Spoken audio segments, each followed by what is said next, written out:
space this week. Banter ordered a load of furniture for his fleet carrier, but for some reason, the big oaf decided to have it stored here until in Studio 5. But he has promised it'll only be for a few days. Anyway, at least we get comfy seats this week, rather than those usual rickety ones that Hutton gives you. Oh, this chair's got a cup holder. I can't understand why you'd need somewhere to keep your jock strapped this close, but, it takes all sorts. Talking of which... Max, alive!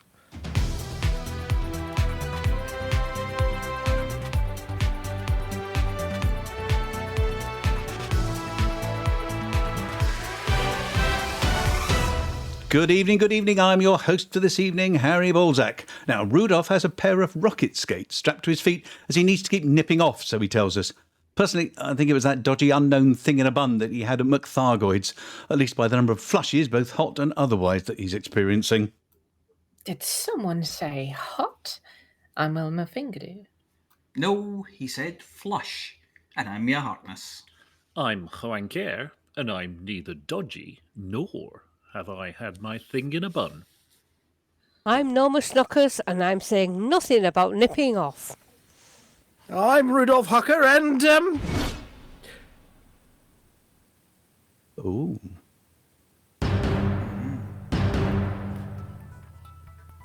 Eggy poos.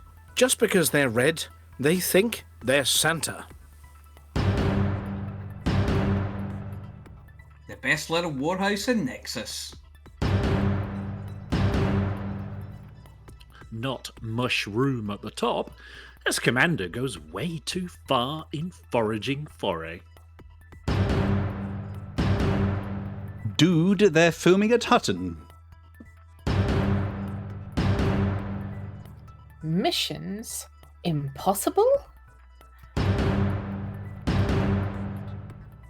Don't panic! It's Havoc in Havoc. Community updates from near and far, but mostly far.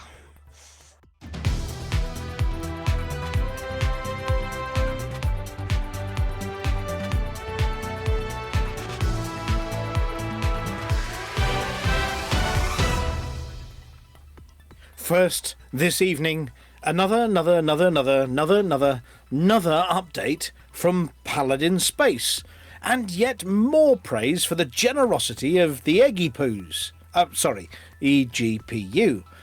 They decided that due to having large bellies, enormous beards, and largely unemptied sacks, that they'd better start giving away treasure, which they've done with wild abandon in the last week. They've donated their home system to another minor faction. In fact, they've donated a few systems to needy NPC player factions. They've given away squillions in combat bonds. They've handed over the laurel wreaths in all wars for the last week to other people. How lovely of them. And what's more, it appears that on top of all that giving, they also don't give a toss. They don't care if they upset folks. For example, Commander Socrates Ectoplasm has been grinding Federation rank to be able to get a Corvette. Finally got one, and with the credit balance, money from selling the Federal Assault Ship, and a few credits that were back down the back of the sofa, with enough money left over for one rebuy, got back to Sugravik to lay waste to the EGU, only to find the war was already over. The Eggy Poos have a lot to answer for. It's come to the attention of Hutton's cultural attaches that Major General Sir Noctivegas is not the only one in the galaxy determined to make sure that the human race is safe if it's ever attacked by very, very small invaders.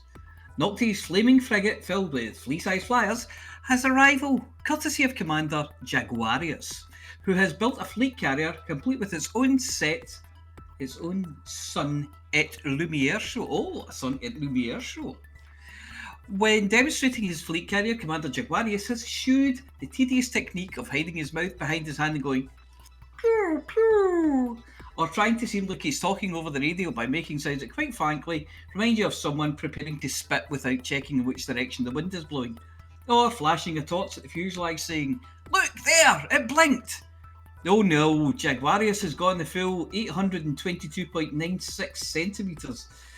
There are lights that blink, help, I'm trapped in cubicle 3 in Morse code. There are the sounds of takeoff, departure, and not to be too delicate about it, a full honk. And just as soon as he's collected enough real world arts, he's going to paint it all the same colour as his real fleet carrier. We look forward to seeing more from Commander Jaguarius about how he completed the kitting out of his miniature masterpiece. For example, just how did he manage to decide what to fit in the fleet carrier interior? Commander Exorcist isn't one who knows when it's sensible to stop. Not when it's time to stop searching, to stop climbing, or even to stop to ask for directions. This, to us, seems to be the only explanation for the Commander's recent selfie, taken at the top of a mountain range on this ammonia world. It's a dense fungoid forest, worse than the sight that greets helpers at Nurse Wyeth's monthly orthopaedic clinic for the over-sweaty pilot. Taller than 3 apology officers standing on each other's shoulders, more orange than Orange Spark and Orange Phoenix after they've been tangoed, put together, and a bigger knob than on the end of the most imposing wizard's staff. It's an impressive find. Mind you, this is an ammonia world. It does mean that any samples you collect are likely to smell like samples you might donate, ones where the doctor gives you a little plastic pot and says, try to fill it all the way up, but shouts at you if you do so before they let go of it. Speculation as to suitable uses for the fungus include fertilizer, smelling salts, bleach, and when dried and mixed with tobacco and other chemicals, makes a type of snuff that'll clear your sinuses in one sneeze, just as long as you don't take too much, or it'll make a mess of your best jumper and mean that you no longer have a need for neckties or hats. We here at Hutton look forward to seeing this fungal growth being traded in future.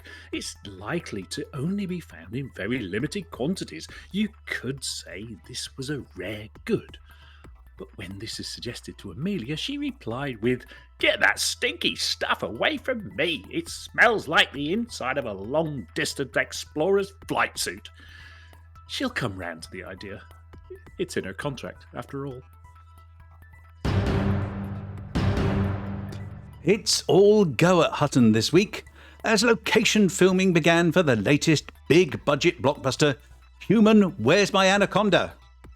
Set decorators and lighting technicians have been busily transforming the west end of the parade to resemble the main deck on the fictional station of Glasgow City, where the film is set. The frontage of McThargoids has been changed to McMuckthargoids. The window of budget clones for you has been draped in white cloth to stop the stock from gathering round the lights. Wanda's frontage shop window, Wanda's entrance. Look, Wanda's has been changed to Senga's, and they changed all the biffa bins to McBiffa bins. Every detail has been considered. The crew even produced authentic Glasgow City litter for the set, which in turn caused a security incident when they tried to stop floor mopping guy from cleaning it up. The film stars veteran actor Dick Trickle as a Thargoid agent sent in disguise to spy on humans and learn their ways before returning to the hive to share all he's learnt. After his pod is knocked off course, he crash lands at Glasgow City and sustains a concussion, so can't remember that he's a Thargoid sleeper agent and finds himself unable to understand the language of the local Glaswegians. He tries to regain his identity, complete his mission, and with hilarious consequences. This non-stop laugh-a-minute romp is rated O for "Oh no" on the Flossy scale of classification and contains graphic scenes of violence, mutilation, and cannibalism.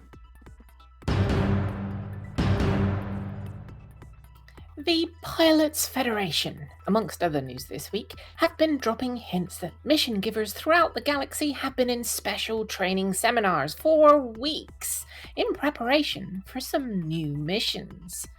Unfortunately, due to a number of federal factions eating the crayons, and at least one Imperial mission giver being caught fornicating with the overhead projector whilst in the throes of some personal orgiastic fervour, the new missions have been delayed by a week or so. speculation has been running wild about what the new kinds of missions are. After all, we already have missions for taking stuff somewhere, getting stuff from somewhere, blowing other ships up, giving away free credits, probing things with extreme prejudice, assassinating naughty people, assassinating nice people, assassinating whole settlements, finding lost things, taking people somewhere and back again. So, what else could it be? Is it little yellow truck surfing in Corolla stations? Or pie eating contests in the bar? Or bin diving? Who can find the Betamax version of the cat video first? Of course, as much as we'd love it to be escort missions, and no, those of you with a dirty mind can stop that right now. It doesn't involve crotchless, flightless suits and Medbee super lube. We're talking about the careful minder missions that help someone important get somewhere important without being perforated. However, much to the delight of Flossy, we reckon it's going to be combat. Good old-fashioned base-busting, building-breaking, laser-smashing combat. The full Terminator. The Chuck Norris of missions. Of course, the people who really need to go the full going postal on something at the moment, Team Hotbox may not be getting their hands on this one as it happens, well, as it appears that an edict has gone out that they will forevermore be legless. Much like the audience at the last Frontier community meet. Incoming encrypted transmission. Decrypting. Decryption complete. Stand by for a message from Haxcom Actual. Okay, Haxwing. We have a real chance to get ahead of Tharg this week. There are no new attacks, and we've made great progress in Gabia. We need to keep pushing Tharg out so we can move on to Melangis before he strikes again. We also still have minimal Goid presence in Lembus and Wellington, so if you are still in the Witchhead Nebula, stay there and finish kicking Tharg out. Everyone else, let's clear the bubble. You can keep track of Tharg's movements reported by AXI on Thargoid.watch. There are no stations currently conducting evacuations, but we still have 5 stations under repair. Operation Ida's current repair supply target is Hanna Enterprise and Shenvi, if you want to do some trucking for a good cause. Learn about their work at operationida.com. Let's see how many of these systems we can clear this week. The remaining 2 Witchhead systems have a marginal presence, and Gabia in the bubble is only moderate. No reason we can't have all 3 systems cleared by next Thursday, so let's get to work. Watch out for each other, keep your eyes on the signal sources, and always be ready to defend the mug. Haxcom message complete. Defend the mug. Encrypted transmission complete.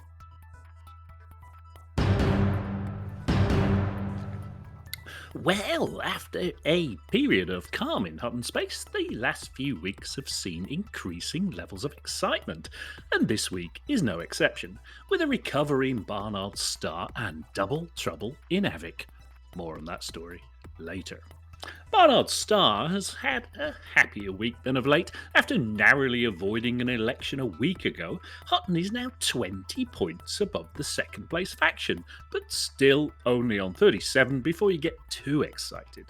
There is a civil war pending amongst the also-rans, but it's also a good moment to go in there and boost a bit of Hutton influence.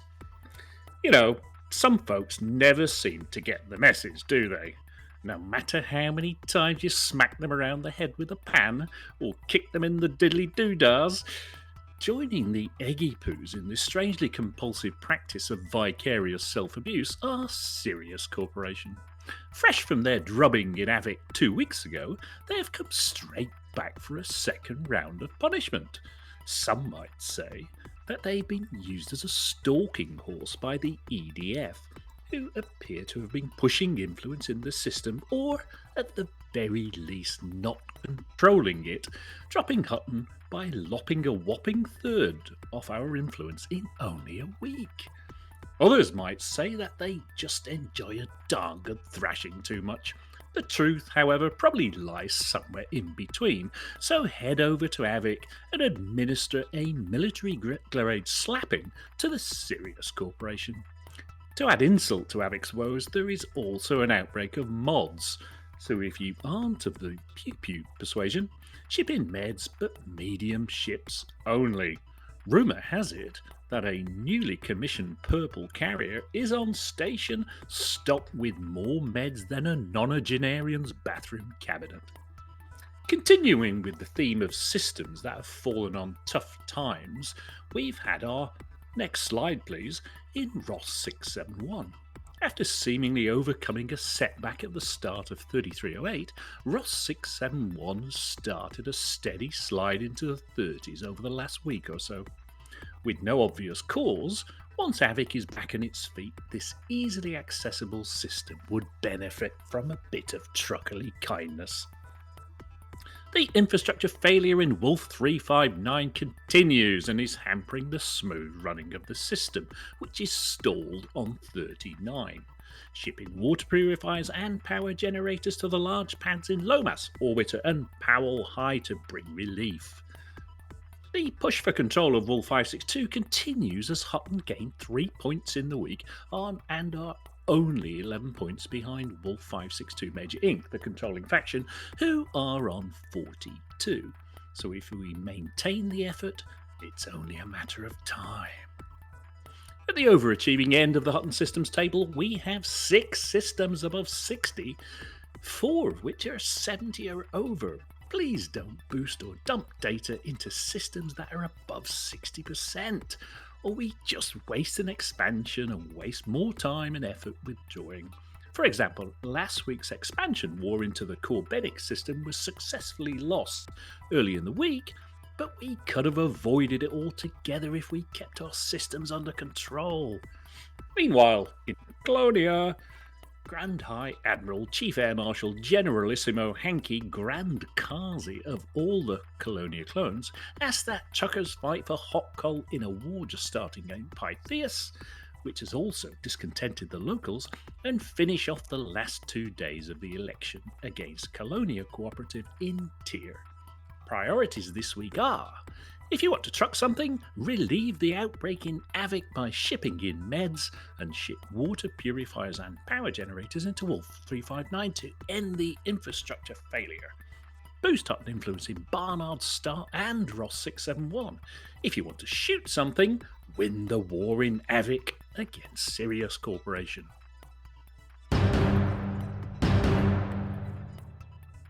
Some of the events that we've been reporting on for several weeks have inevitably come to a close, but new events are always being organised, and so this week we're hearing about All the Clouds in the Sky, the Nexus Exploration, Celebration of Early Astronomy 4, the Bandit Racing League, TRIP Omega Phase 2, Does the Sun Still Rise in the East? Links will of course be posted in Twitch chat and also in the description of the YouTube upload. Commander Diluvian's expedition All the Clouds in the Sky is still progressing, but it's still never enough for him, as he explains. Expedition Day 176, we are still in the area of the Orion Complex. I think it's a positive coincidence that again the time was very limited and we did not move any further. The area is beautiful and has a lot to offer. Zodiac is still the base and hopefully soon we'll start moving forward and exploring the vastness of the cosmos. With that said though, I have some sad news to announce. Our permission for regular transmissions of the expedition progress expired and the Pilots Federation is making the renewal extremely difficult. Moving forward, there will be no Tuesday and Thursday transmission until further notice. I hope we'll sort it out one day and we'll all come back to normal. Right now, I'm trying to find resources to move forwards and continue exploring the clouds. On an interesting note, just realised last time that there's one more, and not very small, nebula in the region, the Messier 78 Nebula. again undocumented. We will check it out and report our progress as soon as possible. Commander Caboose has news of Nexus, but I think that a certain fleet carrier has become quite shy, and as it's hardly mentioned. Legacy of Dawn has finished preparations for departure and will be returning to the bubble by the end of this month, if all goes to plan. The Gary Hogan is gathering tritium for its final preparations before setting off. Commander Kessiker sent in a final report from Celebration for Early Astronomy 4 last week, but she and her team wanted to send this last note. Celebration of Early Astronomy 4 has come to a close. Some of our pilots are still making their way through the route, while others have returned to assisting with the ventures of our faction CEA, Psychiatric Institutions Limited, or simply went their own way. However, stay tuned on our website for Celebration of Early Astronomy 5 that should be announced and scheduled later this year for near the end of summer and into autumn. We will also be hosting small miniature expeditions in the interim as well. Additionally, in partnership with East India Company, Radio Sidewinder, Simbad Regime, Galcop and Diamond Frogs, we will be helping host Elite Aid on March 19th. This will be a 24-hour charity stream. If you would like more information, check out our website at theexpedition.info. Meanwhile, we'd like to sign off with our final mass jump of the Celebration of Early Astronomy 4.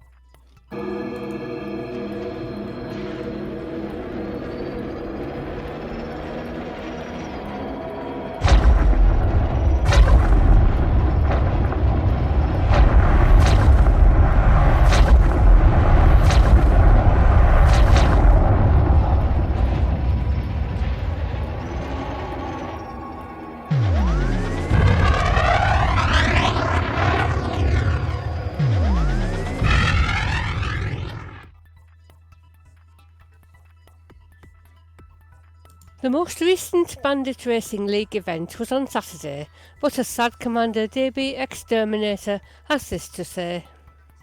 Greetings, Commanders. It is with a heavy heart I am speaking to you tonight. Due to no one taking part in last week's race and my resignation from the 26th Division, I'm putting the Bandit Racing League on hold. I'm hoping to get things straightened out and have the league return in May. To all those Commanders who have taken part, thank you, and I look forward to racing with you again. To the fans, my sincere apologies and regrets that the situation with the 26 has had this unfortunate effect. Hoping to see you soon, Commanders. DB Exterminator. We've given you Commander Radium's report and summary of Trip Omega's first phase, but there's no rest for the committed, and so he's back with his update. Titan Contractor's fourth and biggest trip, codenamed Omega, is now in the second phase of its journey.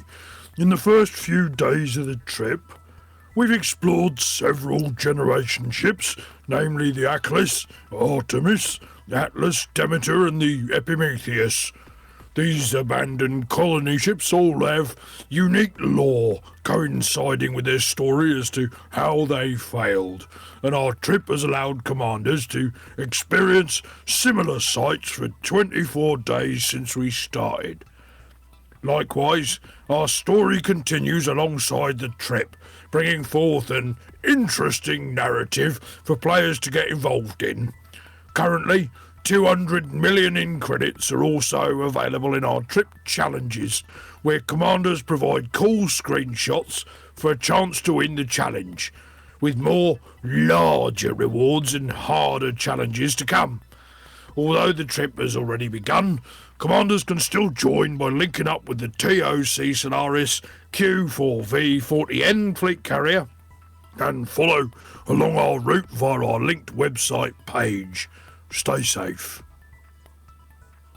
We've information about a brand new expedition now, one that actually started on March the 1st, but with an end date of October the 31st, we reckon you've still got just about got enough time to sign up for it. Their leader. My name is Commander the presence, and I sought to run this expedition, as during my time as an independent pilot and member of the Silverback Squadron, I have travelled to the north of the Milky Way.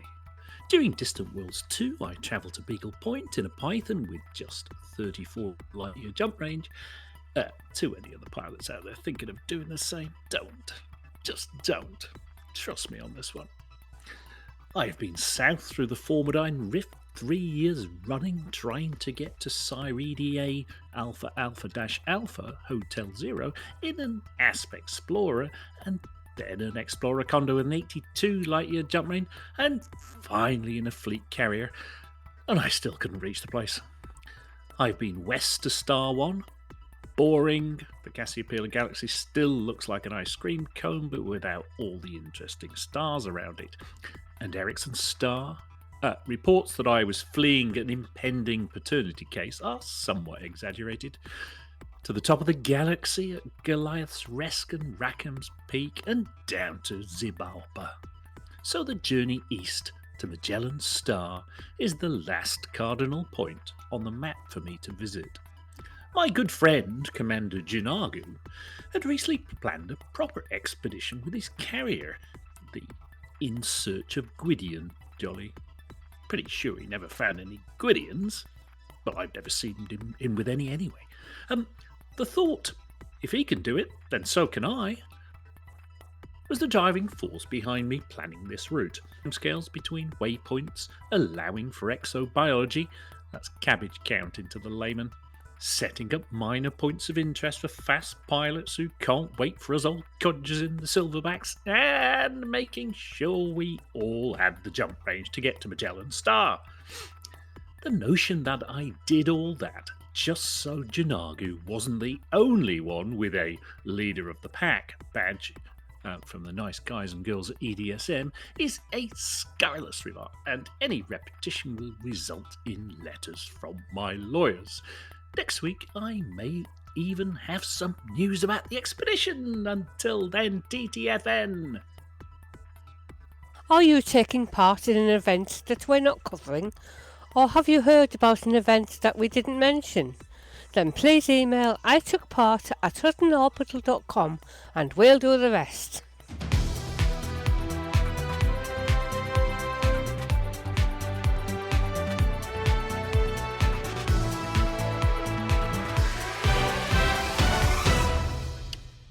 Ooh. And relax. Deep breaths. Right, That was an excellent. We're in the studio. It was a noise of some sort, yes. Flossy? Yes? See to them for misbehaving. That's better. Who was making rude noises? Anyway, it's us. We're in the studio. We have on the decks this evening, on the emergency deck this evening for 2 weeks in a row. It's Harry Balzac. Good evening. Button push, button push, button push. Mash, mash, mash. Yes, just face palm the keyboard. Yeah, Somebody's face palming. We have. You can hear it. The ever so busy Amelia. Hello. Tippity tapping away at your latest publication. Yeah, constantly. Constantly. I'm excited to read it. I've had my email. Well, it's not finished yet. It's getting there. It'll be much better in the edit. Well, do it a bit like this. She's still doing the colouring in with all the seams removed. But I'm looking forward to reading your prose and enjoying the content. But how much longer have they got you chained to the desk writing the rest of it? It takes as long as it takes, I'm afraid. This is an open-ended commitment. Well, I mean, the sooner the better, because I have projects lined up until, well, forever. It's forever. Yes. Well, and for anybody that likes space and likes adventures and likes Amelia, you can pop over to Mongoose Publishing and have a look at their latest cool stuff as well, because that's what you've been busy on. I think there's a copy over in the Hutton Games room as well. Many shiny copies. We had a new release just announced 3 days ago called Shield Maidens, which is a Viking cyberpunk RPG. Ooh, Vikings and cyberpunk. Yes, they're space Vikings. Yay! Everything's Talking better of with Space in Vikings, front that of sounds it. like our Eurovision entry, doesn't it? Space Vikings. Hasn't he got an enormous beard and long hair? Yeah. No, and it's about space, I think, our Eurovision entry this Is week. it Michael Brooks? If Michael Brooks could sing in a high voice, If you could, maybe he if you can. could make it a fundraiser for the German Shepherd Dogs Welfare Trust, he would do it. I know he would.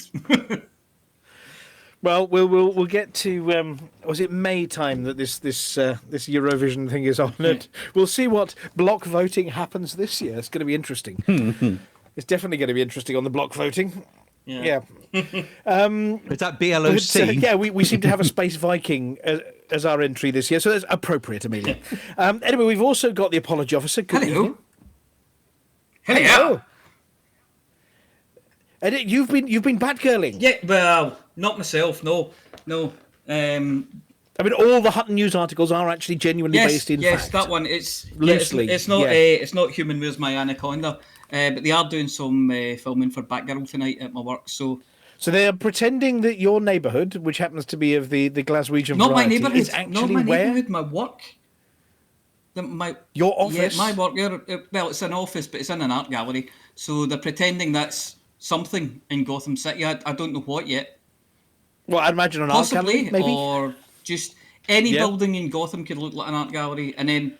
So generally speaking, though, I mean, is Glasgow suitable to be Gotham very much City? so. I mean, wasn't it Liverpool last time that was Gotham I don't City? know about that. Glasgow, there's a lot of bits in Glasgow that get used in films for American cities. All the bits that haven't been burnt down yet, like the art school. Yeah, Yes. Gothic the art school architecture. didn't work, so they burnt that down. They had to burn that down twice. No, we've got, but they've used a wee corner as well. There's a wee bit in the City Centre called Parney Street, and they had that all closed off, and they had it false Gotham shop fronts on it and fake snow in, but not just that spray about white stuff. The stuff that they'd put down ended up looking like mucky, slushy, swept to the side of the road snow. So genuine Glasgow snow. Genuine Gotham snow. Let's get it right. So. Gotham snow. Gotham snow. And did they have to go around the whole city and change all the number plates and all the cars? No. They did bring some American. They brought some American do that in cars post. with them. No, most of the cars in the city centre don't have any number plates anyway. They had Gotham license plates on them. One of them's got an address for a website that I took a picture of today. So I'll see about the website host, but I'll pass that link on later. So. Obviously, they wouldn't catch you papping Batgirl at any point because I have seen no one famous. As I said earlier, naughty. the only people I've seen today are people in jeans with ass cracks showing, who are building things and changing things and moving things in trolleys and covering your office windows with bits of white material. Yeah. Oh, so you can't peek out. You're we through the can't see corners it. Nobody can see it. It's late on tonight that they're going to be filming, so that's we're not the issue. It's so that Gotham City doesn't exist during daytime, does it? I mean, it really is a city that's got eternal night. So it's one of those things as well as at one point something will be happening outside the building, but they don't obviously want that we see inside to your office because it'll just look like a normal office. So they've blanked these windows out so they could put lights behind this material and make it look like they were lit. Or hey, you could do one of those sort of Japanese just stand theatre puppet shows behind it. Put a big lamp and a Backlight couple of cardboard cutouts of. Something tells me I would be wrestled to the ground by security persons before anything happened. So I know they're doing some stuff. They're doing a bit outside their office. They're doing a bit around the other side of the building, and they've done it all up so it looks very Christmassy. So it's got like big red wreaths all over the building. It's nicer than we do it for Christmas, even, and we do quite a good job. So these big red wreaths. Just ask them if you can keep it all for later in the year. And they're putting fake snow down there as well and things. There were people cutting it. They put down like big bits of tarpaulin. There was people cutting bits of it to make it look like snow and things. It was awesome. Well, hopefully you will get to see some slebs, and maybe you'll see like a mysterious bat shape fall past your window at some point and go, "Ooh, I saw Batgirl's silhouette," or maybe they'll do the climbing up the side of the building thing with a rope. I remember that. that in the old, we don't have that. Yeah. Yeah, and then you can stick your head out the window like they used to in the old the Batman what you TV doing? series. And he'll just go zap, kapow, and that'll be me. Yeah, maybe not. Yes, holy Scottish accent. I believe. that in this film, Michael Keaton will be playing Batman. Batman's father, Again? surely. No, he's done that already. Michael Keaton will be playing Batman. This is so you've And got a time Brendan warp going. Fraser will be playing a character called Firefly, who anybody who knows the comics and things, Who's the baddie? He's an arsonist with He's he's an arsonist with a flameproof suit and things. He's never ever going to top George of the I know. Jungle. I Sorry. know. Or the Mummy. No. Or the Mummy too. Or the Mummy Returns, but not No, the the third third one. one, No. We didn't like the third one. And Colin Farrell as the Penguin No, as that's well. is that this one? I think Is that I this don't know one? if I have that's no this idea. one, or if I blame Uncle or if that's Fester the over in Batman, chat. which is Yeah. out. Anybody who's seen the Batman was Colin Farrell in could it as be. Penguin. Yeah, anyway, you can't beat some of the earlier performances on that one. But if they're bringing it back, they've it been sounds fun filming- down they've in been filming Glasgow all over City. Glasgow for this. Oh well, sounds fun. We also have our very own sort of mustachioed film star himself, Commander Chicks. Rakish as always. Who's left his mic off? Or run away. It might be in the corner. No, Commander Chicks, he's blushing now, far too hard to be talking. Well, in which case we'll skip right over Commander Chicks and go to He's not Flossy and blushing. hello, I Flossy. think he's So are you starring in this Batgirl production over in Glasgow?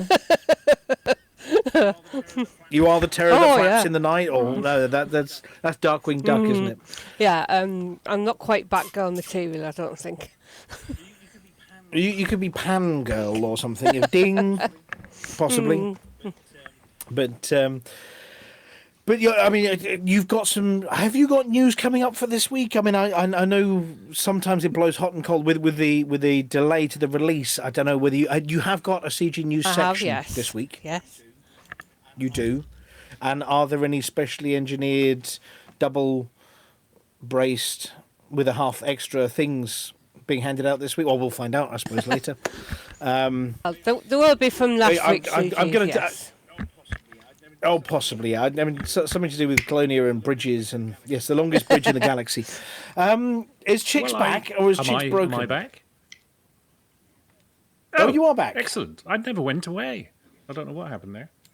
Oh, you did. You were blushing furiously when we were suggesting your rakish moustache was film Too star much, quality. Moustache wax in the ears. It happens. I was intrigued. Yeah, right. Gummed up the microphone. This Eurovision thing. It's what do you say? Long beard and long hair. We just called that the 70s. It was probably the last time we won a bloody Eurovision as well, I would say. I don't hold out much. It's an excellent tune. We did notice over in chat that our ever so favourite Funky Abigail, as I mentioned, I'm always surprised how popular Eurovision is in Australia, given how close Australia is to Europe. Well, yeah, I think they're honorary Europeans, aren't they? Australia for the last they few. have an entry these days, don't they? They've been invited to Europe somehow. Yeah, they do. They're allowed to vote. So, in fact, I don't understand. The song in question you were talking about, believe it or not, was on the Radio 4 6 o'clock news tonight. It was dreadful. Oh, I quite liked it. I didn't. Oh, it sounds like Waldorf and Statler now, doesn't it? Well, it changed from the news, to be fair. Yeah. Well, we've gone from our one-trick pony of the last 2 years to a different one-trick pony now. Yes. But anyway, talking of one-trick ponies, we had dreadful news from the Psycho Cow aboard the cow-coloured Type 9. He's still touring the galaxy somewhere. He has come down with last year's news. Uh-oh. Yep. Mr. Cow has been struck down by last year's news. He's one outing. He went on one outing, managed to lick somebody, and unfortunately has come down with the dreaded Rona. So we have to wish him well and wish him get better soon and all these things and look after himself and his nearest and dearest. So everybody sort of join us in wishing Mr. Cow a speedy recovery from last year's news. Get well soon. Yes. Get well soon.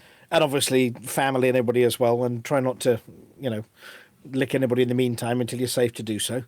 But get well soon. We have had a message from Buck Naked as well, who seems to have just gone stark raving bonkers, or just starkers actually. He keeps running into rooms with no clothes on, and then apparently Discord got quite upset with him because that kind of picture's not allowed. There was too much flesh on display, buck naked. So don't do it again. Other than that, well, there was a bit of news today. Yeah, we do have to address the aardvark. Oh, yeah. The aardvark in the corner has to be propped up. Yes, we had the terrible news that Team Hotbox have been told they're not allowed to get out of their ships, which is just rubbish. Because they smell. Yeah, unless they're in a car, in which case they are allowed as long as they've got Gotham number plates on. Am I allowed to walk over and press my face up against the glass of their SRV, though? Yes, but it wasn't your face last time, was it? No, that print. Yeah, our sprint identification does not work by sticking it up against the canopy. But no, I mean it was news by Works on photocopiers. I heard about an accident on that once where somebody sat on it and fell through the glass, and that would be painful. So let's not do that one. But yeah, so Dave Brubin popped up. Or no, he's from Dockers, isn't he? It's the other one. Anyway, popped up to give the very unfortunate news. Lord Brubin popped up to give the very unfortunate news that just tain't possible. And unfortunately, yes, consoles are going to be left with their SRVs and the ships, which are still awesome, but which is, yeah, I mean, I feel a little sorry for the community management team who are copping a little bit of salt over this one. It's not their fault, and they're lovely people, and be lovely to them. We get they're really disappointed, but be lovely to the CM team because it's not their fault, and they have to carry the can. And I suspect there was a collective gulp and girding of loins before that message went out. But unfortunate, disappointing, but you know we still love you, Team Hotbox. Yes, and Team Piss 4 as well. And we'd love to see you in our version of the Milky Way. Well, lots of people still use the Horizons version. I've been known to on occasion. But yeah, it's a bit rubbish. Not entirely unexpected, but disappointing nonetheless. Oddly enough, I spent most of today resurrecting my Xbox to start using it again after it's been off for counterculture has always been your way, Flossy. But yeah, I mean, you know, putting positive things on this one. It means they can move forward after 18 months of absolute silence, and a decision has been made, rightly or wrongly, and they can move along. I mean, hopefully, it does mean we have had news that the community team are going to resurrect some of their weekly broadcasts now as well. Now that the plaster's been ripped off and everybody's screaming about all the missing hairs, they are going to resurrect some of their regular broadcasts as well. So we will be finding out what's coming soon. Commander Chicks. So we were expecting to have a really full news show this week with lots of information from giant patch notes. We were. But apparently the seats aren't quite right. They're a bit sticky. One of the hamsters has taken. There was an accident. Yeah. We thought it was a bump under the carpet, but you know. You horror! Flossie, get him quick! Oh, leave your hamsters alone! Well, we stamped it flat, and then there was a horrible stain. Oh, he's right. You're gonna get barred. You'll get barred. Anyway, yeah. Anyway, the wheels. One of the wheels fell off. Yeah, I mean, the one of the seats was wonky. It's better to, you know. It's better to have all the wheels on properly before you go out for a spin. But there's stuff we need to know. I mean, you know, Commander Palantir. That's me. Don't use it up. Do you just want to sit on somebody's bridge, or do you actually finally want to sit down at the bar and order your dry roast peanuts and your pint of Geezer Grazian beer? Well, that's all I've ever wanted to do in the game is sit at the bar. It's all the flying and walking stuff that gets on my way. The announcement about the delay came out with some guy sitting there at the bar staring at the beer pumps. Yes. Well, I'm wondering why the barman is the barman sitting at the other end of the damn bar so you can't order anything. Yes. Well, he's got trades to do. Well, I noticed typical, and we noticed this one when we were at the frontier party thing that unfortunately, gentlemen don't get as noticed at the bar as the ladies do, and the lady who was serving at the bar in the photograph they put out there was pointedly ignoring this bloke. He was clearly desperate for a decision on which beer to have, and she was ignoring him. But we have no idea. I mean, are we going to get seats? Are we just going to get fleet carrier seats? We don't know. New missions, we don't care. Amelia? We just want beer. Yes.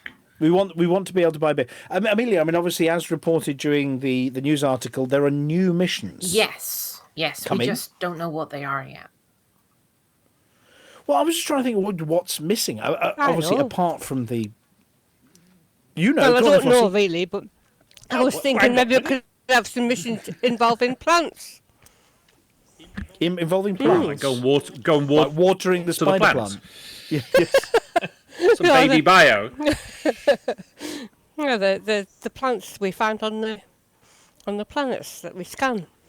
Oh, space gardening. I mean, they were sort of hyping them up with this sort of exciting... is that exciting? Take little cuttings.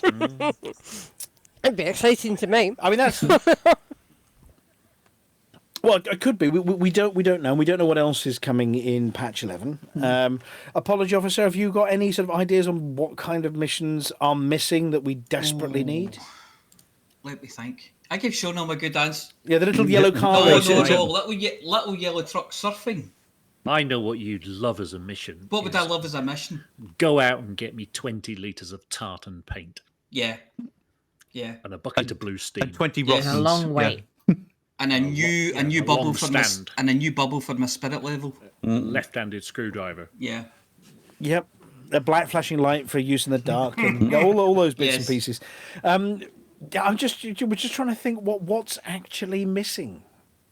Take stuff, bring stuff, blow stuff up, scan stuff. Delivered this parcel. Clean stuff? Have we done clean stuff? Clean? Yeah, you get a broom and floor sweep up mopping all that guy's mess. very Yeah. own- Yeah. Yeah. It's like Clean you've cubicle got to three. go around a base that's been raided and pick up all the bodies off the console. You know, off the reactor The ones that control. throw those ones themselves that across drape- it. You have to get around with a trolley and pick them all up. Can't even keep the hangar floor clean. Yeah. There's crap everywhere when you come out of the Okay, well, suggestions are coming through thick and fast. We've got a bar drinking related mission. You know, can you finish off all the Centauri Microgen? A low gravity pool table. Oh, 3D pool. A Dorito challenge. A Dorito challenge where you have to eat the Naga Chili Dorito. Yeah, don't you want to do that, Flight Zero assist off G? Jenga. Yeah. And there's also a suggestion whether we can play poker against other commanders. High on the wish list. Ooh, yeah, possibly. Spend 5 minutes in cubicle 3 without a mask on. 50 million credits. Well, anyway, so there's the new missions coming. So we don't know. We'll find out. I think they're saying Monday, Tuesday next week. Plant a brain tree garden. Pew pew. Yeah. Was that your suggestion there? No, that was me. That was that was you. Mia with her one sound. Bets. Yes. I would hedge my bets that it might be Definitely combat related somehow, possibly. Don't know. Right, I like Flossy's idea. I like Flossy's idea of the growing things. I mean, I told you a lot this week. I've been growing seed habaneros from seed, and I had to take them all out of the small containers and move them into bigger ones. Tell you what, if you're going to Google, That's a plant mission right there. yeah, and if you're, that's great, but I needed some advice. And the important thing is remember to turn the safe search on if you're looking up how to prick out.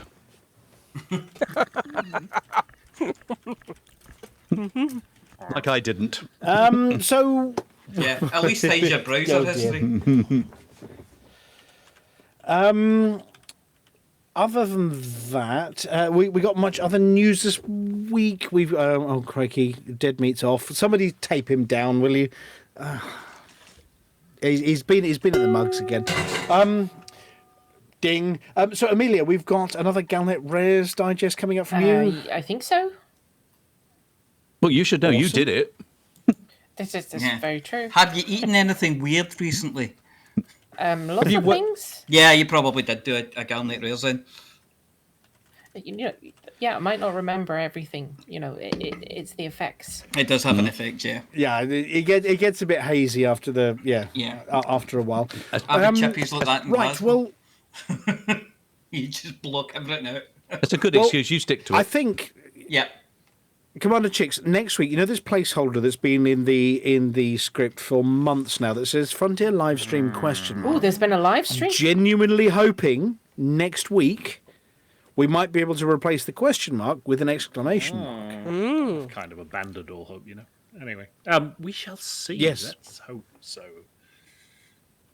It's okay. Well, you're going to keep your nose glued well, to the screens. You were just talking there about what was in Update 11, and we covered that. It was in one of the last live streams, and we covered it. God, when was that? December. I mean, the last one I think was the 16th of December. So we must have covered it 3 months ago. But anyway, you sure it was 11? Right. It all went horribly 11. quiet then, and I'm looking around the studio, going, "What's going on?" Yes, we were all looking at you funny. My ears had stopped working. We were taken aback by the idea that there might be a Frontier live stream as well.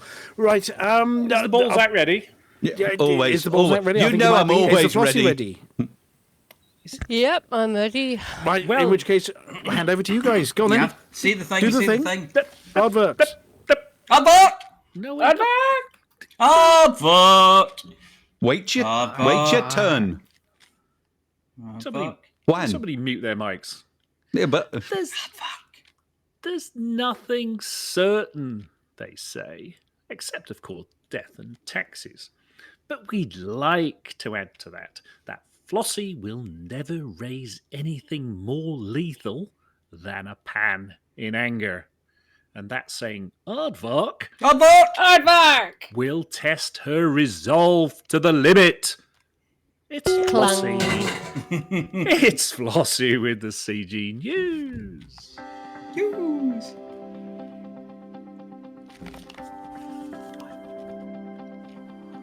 It's Flossy. It's Flossy. It's Flossy. It's Flossy. And the community goes.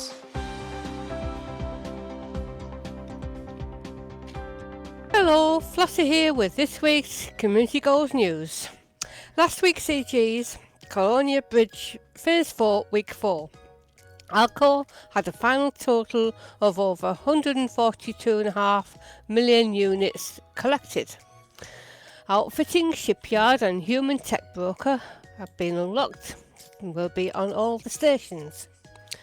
Colonia had a final total of over 1.5 million units collected, and they had an extra tier, so got Pioneer Services, Outfitting, Shipyard and Human Tech Broker on their station at the Colonia end.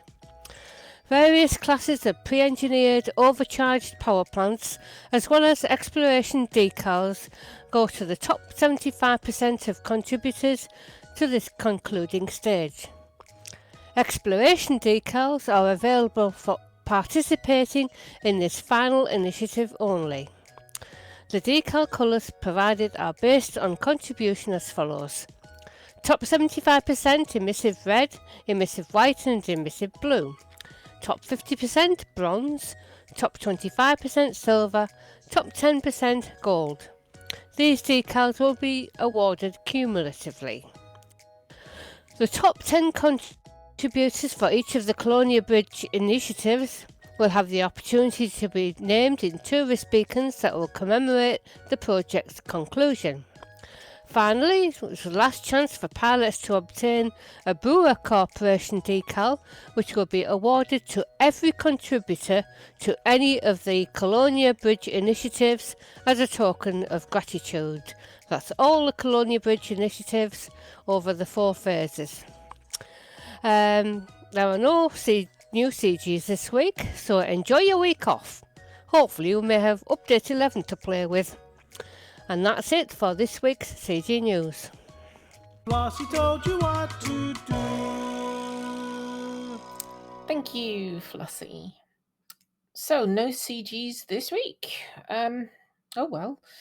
Vantian's asked me to help paint his fleet carrier's insides. He's got all the paint samples in every shade that has the word purple in it. So yeah.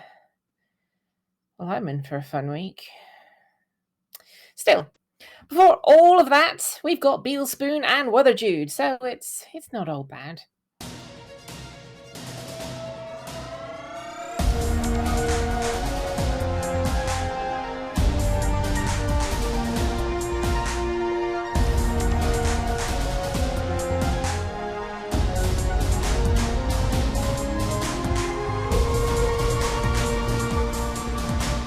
Galnet News Digest, 10th of March, 3308. We read the news so you don't have to. In this week's news, the Pilots Federation announces that Xbox and PS commanders will never be able to get up and walk.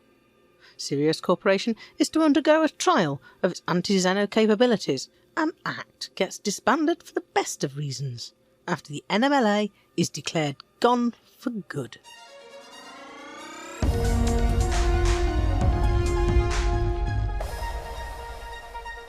The Pilots Federation has announced that commanders using the Xbox and PS flight control systems will never be given the opportunity to walk on planetary surfaces. CEO David Braben announced that it was with a heavy heart that the organisation had recognised that Horizons would be the final iteration of the Galaxy for everyone other than users of the PC flight control system, but confirmed that Horizons would continue to be maintained and supported in its current form. It's believed that this will allow the merging of the Horizons and Odyssey flight control code into a single codebase for PC systems, which will presumably mean that PC Horizons commanders will soon see planetary terrain that looks like the terrain visible to Odyssey commanders. New developments in the story of the Galaxy are also expected soon. The Pilots Federation has said that it's looking at ways of helping Xbox and PS commanders to migrate to the PC control system should they wish to do so. The community team, which has been refusing to present misleading information to commanders while the future of consoles was under discussion, has said that their regular broadcasting schedule will resume from next week.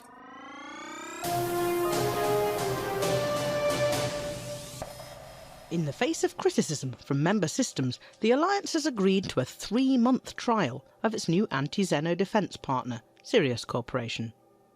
Addressing the Alliance Assembly, Sirius CEO Lee Yong-ri acknowledged that the Strategic Defence Pact currently lacks support from citizens of the Alliance, but said he believes that once Sirius has had a chance to demonstrate its benefits, public opinion will change dramatically, and he committed to demonstrating these benefits within the next 3 months.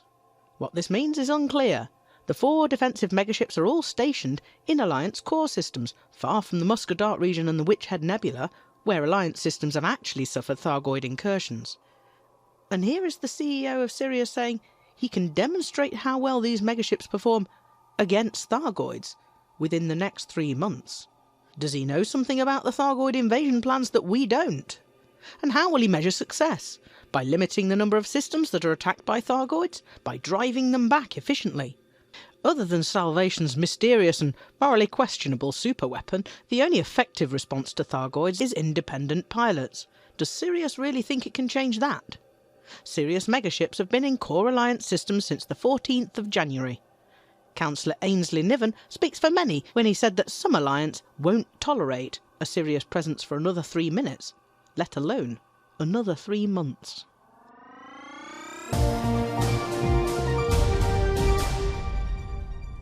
The affiliated counter-terrorism unit has been disbanded, but there's good news for former Joint Leader Captain Saskia Landau.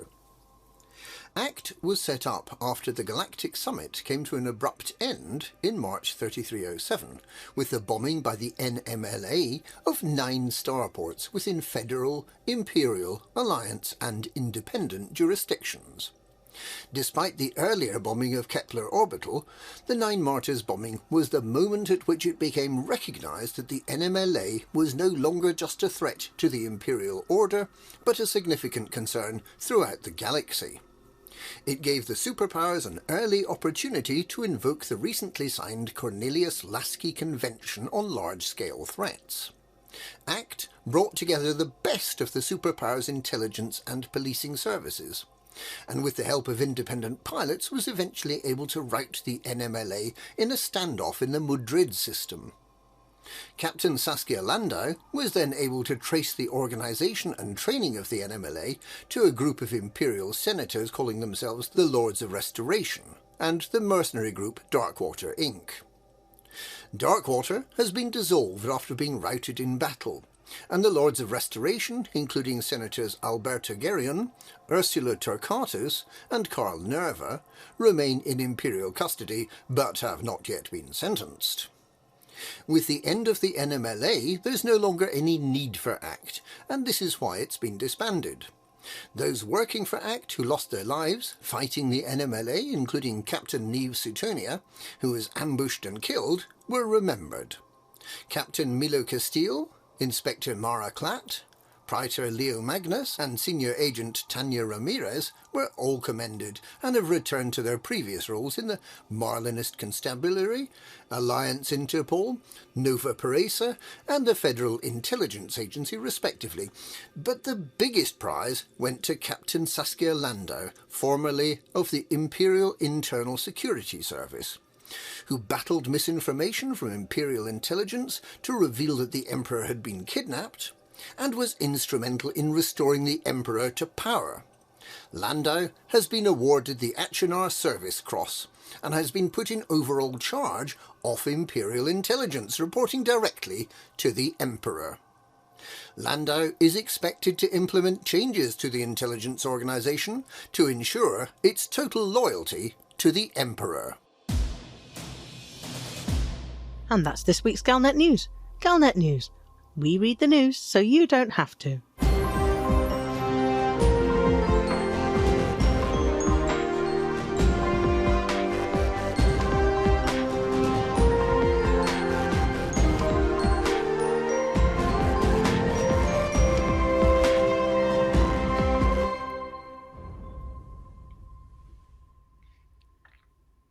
Thank you, Commanders Wotherbeat and Spoonaljude. And now for someone who's never mixed up. She claims it's just the Hutton Helper results that are.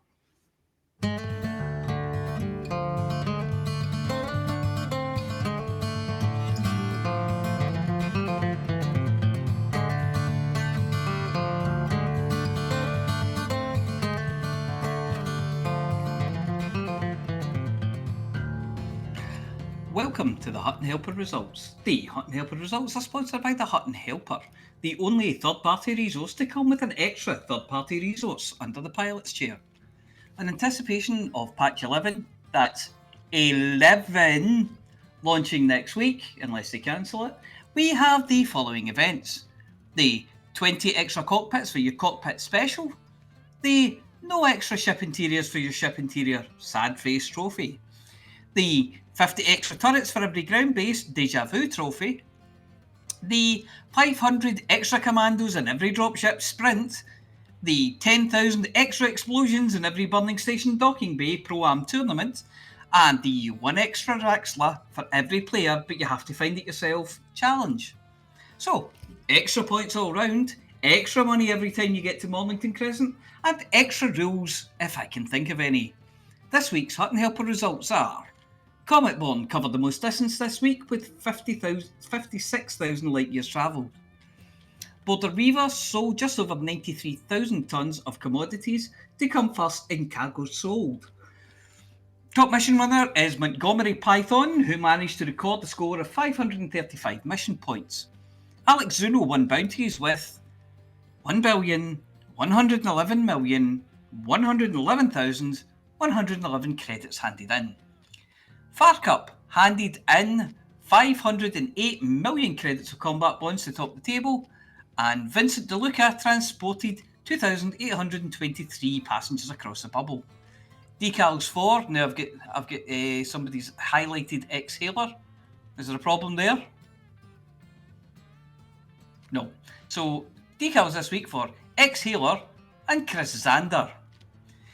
Please email itookpart@huttonorbital.com and arrange to collect your Hutton decal kit, which this week consists of 3 big stick-on transfers and enough extra stick-on transfers for all of your ships.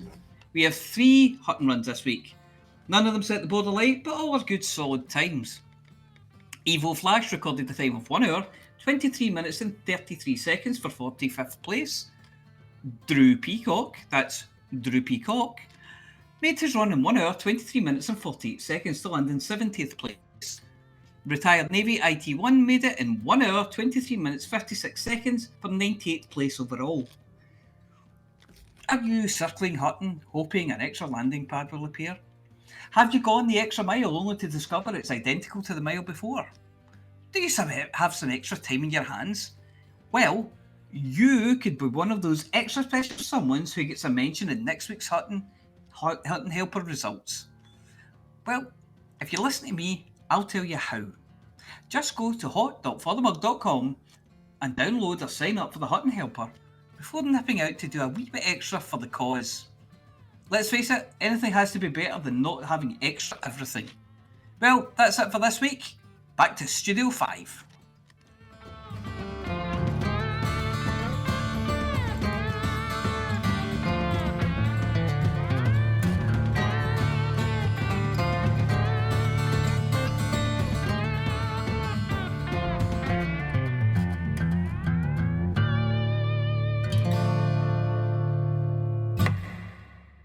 Thank you, Mia. Now it's time for the Galnet Race Digest, who seems to have gone quite scatological this week. Good evening. This is Amelia Hawke reporting for the Galnet Rares Digest. We try all the galaxy's rarest and most dangerous commodities, so you don't have to.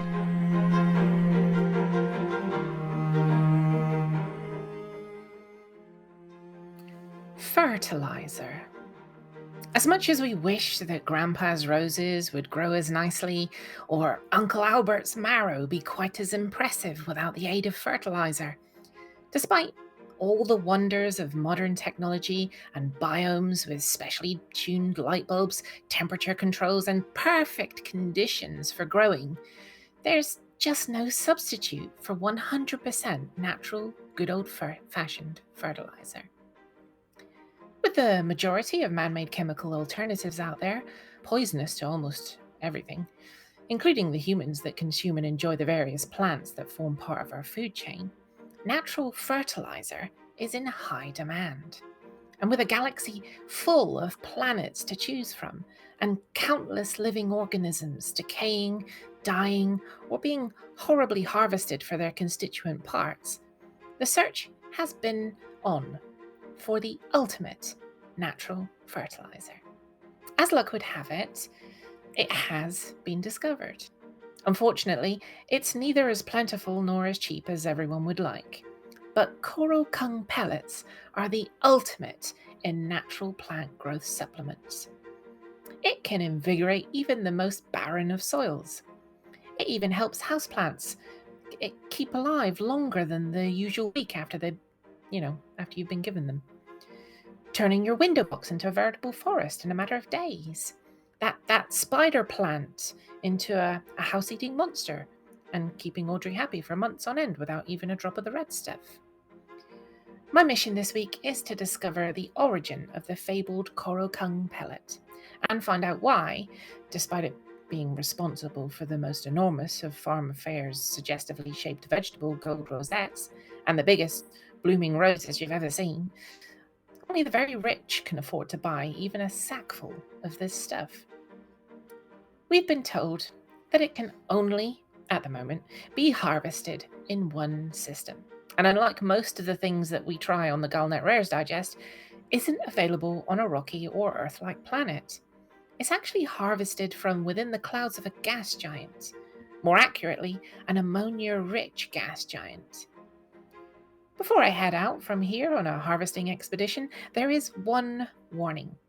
This fertilizer is so good that you have to use it sparingly. There's only so much swelling and expansion that poor little plant can take. Use it on your tomatoes and they'll split and burst. Your strawberries will turn into jam, if they even look at a pellet of this stuff. Soft fruits are a no-no. Anyway, over in Korokung, I've boarded a specially modified open-top beluga. The top decks are convertible, but the lozenge shape of the ship and winglets are perfect for stability in the clouds of a gas giant. The hull has been reinforced, so I'm told, against the pressures and gravity of the gas giant. That said, I've seen this beluga and it's armoured. This thing looks like it could take on a whole planet all on its own. Apparently, there is an abundant life in the clouds of this gas giant, and rather unethically, the locals harvest it, desiccate it, grind it up, and, well, make pellets from it. I'm imagining some kind of giant space hoover, sucking up little krill-like creatures from the clouds like Luga's namesake, mouth agape, swigging down tons at a time. As we drift towards the upper clouds of the gas giant, I'm a little disconcerted. The crew put on EVA suits, a reinforced version of the kind used on planetary expeditions. The top of the beluga scrolls back to reveal a top deck that wouldn't look out of place on the high seas. Lookouts have been posted to the bow of the beluga, training their scopes on the clouds. The captain's chart room is taken up by a big sensor screen, and there's excitement as a blip is seen. That blip, is a long way away. But as it gets closer, I realize that this must be a very rich show of these things. As we close, nearly 1/3 of the screen is taken up by a shape. The captain calls all hands to quarters and, well, hang on. They're uncovering harpoons. Wait a minute, why do we need harpoons? And then, just off to the starboard side, something happens that it takes my breath away. A creature the size of a fleet carrier broaches from one side of the clouds, monstrously huge, with jaws that could swallow an anaconda whole. That is what Korokung pellets are made of. It has dived up from one of the clouds and devoured one of the belugas flying alongside us. It's just gone, crew and everything, before diving back into the clouds. These aren't Korokung pellets. These are King Kong Korokung pellets. I can see belugas and dolphins darting here and there, and over to one side, a ship has managed to a direct hit with one of their harpoons. They've sent an electric shock down the line. But this magnificent beast is putting up a fight. Meanwhile, a pod of dolphins have been darting here and there, chasing and catching smaller members of the species. The captain reassures me that life from ammonia worlds is fair game, and has been for centuries. I'm at pains not to mention that there are other kinds of creatures that come from ammonia worlds. You know, sentient ones, with 8 sides, and a mean temperament that aren't particularly fond of humans. But he reassures me that these aren't relatives of the Thargoids. After all, these have 8 flippers, and Thargoids don't have flippers. Have we just harvested the Thargoid equivalent of Flipper or Gracie? To be fair, I've never seen fertilizer that fights back, so this is a first. And I guess it explains the cost. This is Amelia Hawke reporting for the Galnet Rares Digest, and I've just heard a captain yell, "There she blows!" before harpooning a gas giant monster out of your nightmares. So you don't have to.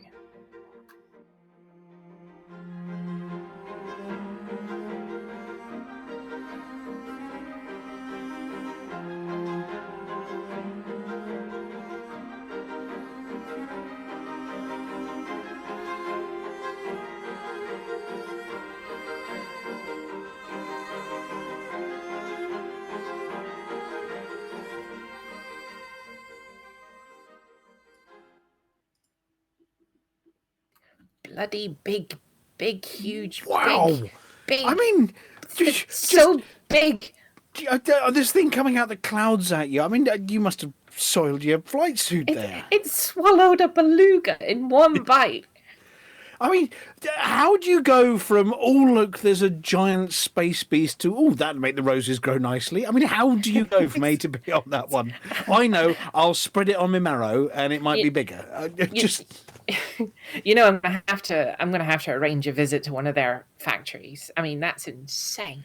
I mean, they tow these things back behind. I mean, they don't even fit in the beluga. They have to tow them back with belugas to the factory, and then it boggles the mind. I mean, I know ammonia and fertilizer and whatever go together, but they've got to be easier ways than giant space beasts. Yeah, but somebody must have had one of these things once and thought, I've got all this poo. What can I do with it? I don't know. I'll shove it on next door's roses. See what happens. You know. And then the roses grew over the top of the fence and killed him. I mean, aside from the ethics of this, yeah. I mean, we're a bad species, aren't we? We're just a very bad species. Human beings, we're terrible. A horrid species. I mean, aside from the fact that this is probably some Thargoid's pet monster we've just harvested for growing our vegetables with. No wonder the Thargoids are upset. And the thing is that they have little ones as well that the dolphins go after. I mean, it's insane. It's like they're a shoal, and they're massive. I thought we did away with that back in the 19th century and early 20th century. Oh, my goodness. I mean, we're just bad. So, yeah, Coracung pellets, don't buy them. They're really not ethical things to be buying. Go and visit these giant space beasts, fly through the clouds, look at them, try and not get eaten, but, don't turn them into fertilizer. That's just wrong. It's not suitable for vegans. No, really, this is not, you put it on your vegetables. Those are not vegan vegetables anymore. They really are. Well, I would use some other fertilizer, but there isn't a convenient flap in my spacesuit. No, you've got it on backwards. Ooh, that explains a lot. Yes. Right, well, look, thank you very much to the crew. Thank you very much for Palantir for stepping in when today went a bit pear-shaped. Oh.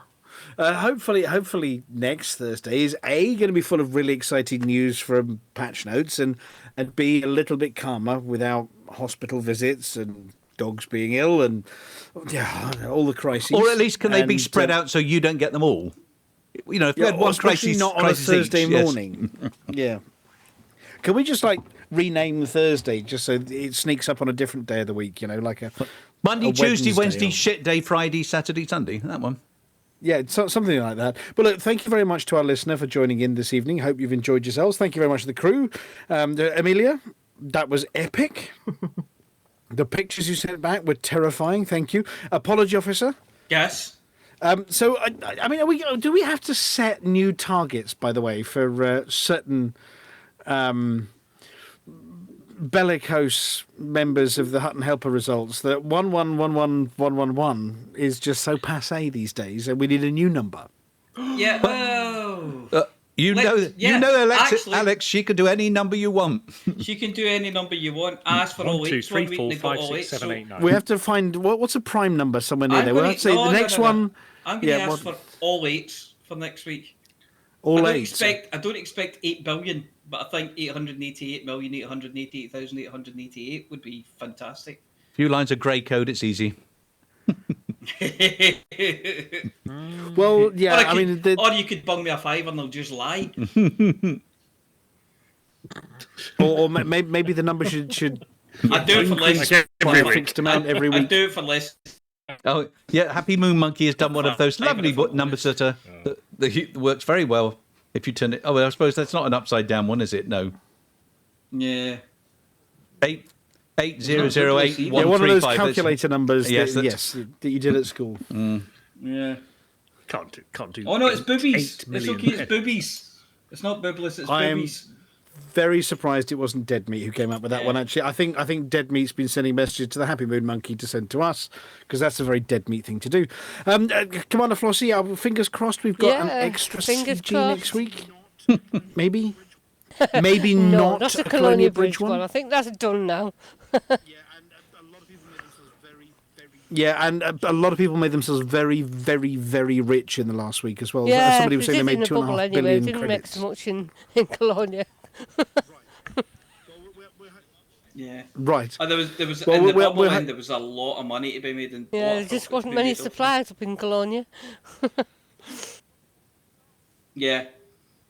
And Commander Chicks, we're obviously hoping by next week the news from Avic will be done. Go away, Sirius. Please go away, Sirius, and pack it in. It's not funny anymore. Well, it's there's something funny going on with the BGS at the moment. It's very, very volatile, and I'm not laughing. I wouldn't be surprised if there will be changes coming with patch 11. Checks. Or was it Flossy this time? That too. That was the most intelligent thing we've said all evening.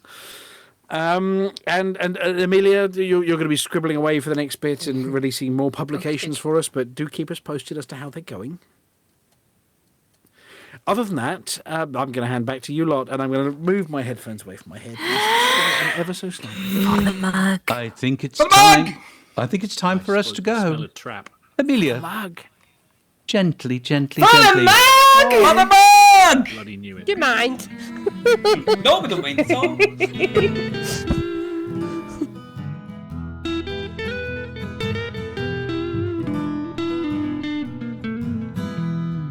Journey too long, cargo too small. Profit margins never really mattered at all. We're gonna take the cargo where it's needed today. Super cruising all across the Milky Way. We're taking anything, anytime, anywhere. Loading all the teen out to the brim with the rest for the more, for the more, for the more, for the more. Yeah, you know just where we're coming from. For the more, for the more, for the more, for the more. Yeah, everybody sing the trucker song.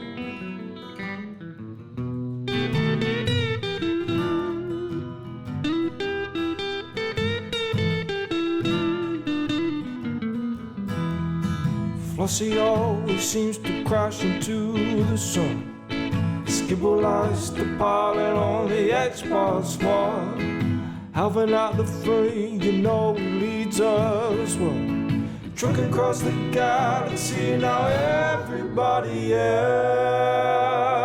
For the more, for the more, for the more, for the more. Yeah, you know just where we're coming from. For the more, for the more, for the more, for the more. Everybody sing the Hutton Trucker song. For the more, for the more, for the more. You know just where we're coming from. For the more, for the more, for the more, for the more. Everybody sing the Hutton Trucker song.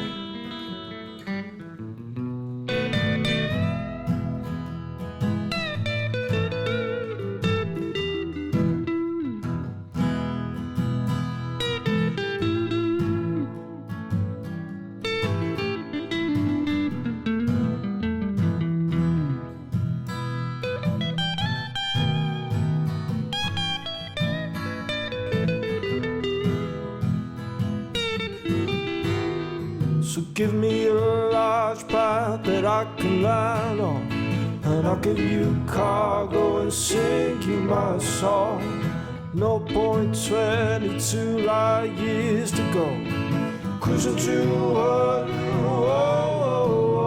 no journey too long, no cargo too small. The profit margins never really mattered at all. We're gonna take the cargo where it's needed today. Super cruising all across the Milky Way. We're taking anything, anytime, anywhere. So shout it out loud, like you don't even care. For the more, for the more, for the more, for the more. Yeah, you know just where we're coming from. For the more, for the more, for the more. Everybody sing the Hutton Trucker song. For the more, for the more, for the more. Yeah, you know just where we're coming from. For the more, for the more, for the more. Everybody sing the Hutton Trucker song.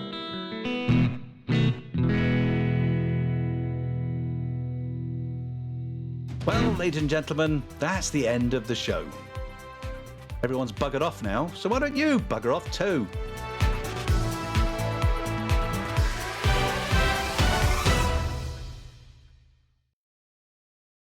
Seamless.